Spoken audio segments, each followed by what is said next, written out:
Welcome back to the Weekly Headlines. I'm Kevin Hart. I'm Mike Wimmacher. And let's get to the news.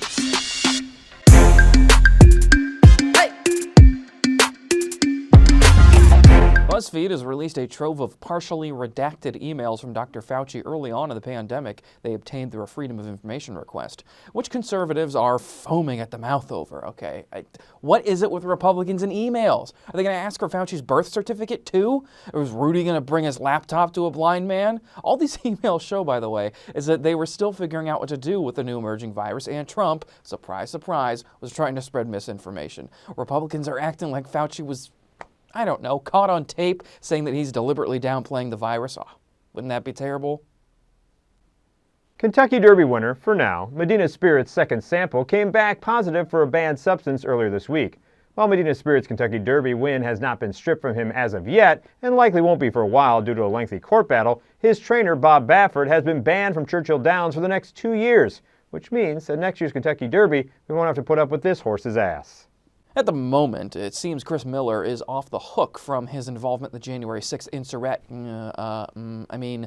field trip, despite him having a sick parking spot and a decal of the 3%ers, a militia group that wants to overthrow the government. He said he didn't know what the symbol meant and got rid of it, to which the Illinois Legislative Inspector General said, okay, no harm, no foul. So I guess his wife's new line will be, well, I only knew the quote about indoctrinating our youth. I had no idea this Hitler person was, not a very nice guy. Reports are circulating that a retired Florida man believes he'll be reinstated by August. Reinstated for what? The host of a reality show, as a contestant on The Biggest Loser, dean of retired Florida Man University, his Twitter account, or maybe a subscription to Grabbers Anonymous? No, none of those? Oh, reinstated as president. Yeah, sorry, sir, but let me put it in terms you can understand as it pertains to that particular job. You're fired. Remember Tom Cruise's outburst about mask wearing and precautions?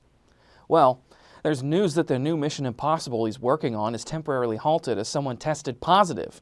We tried to find out who it was, but we're being told they're now in witness protection, as Tom Cruise has enlisted the help of Christian Bale to find him. The whole ordeal is being turned into a movie, and we at the Weekly Headlines have an exclusive sneak peek. We are not shutting this movie down! I'm gonna get your ass. See the dead part. Oh, good for you!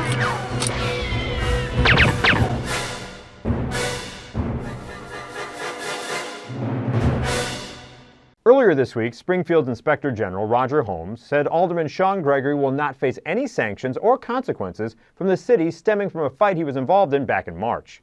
Holmes says his investigation and cell phone video of the incident show that Gregory had been confronted by another man outside the alderman's home and that Gregory was not the instigator of the incident. Holmes did think about sentencing Gregory to a boxing class, but figured any more videos of him throwing punches may end up being too embarrassing. Those are your Weekly Headlines. I'm Mike Wimmacher. I'm Kevin Hart. And we are out of here!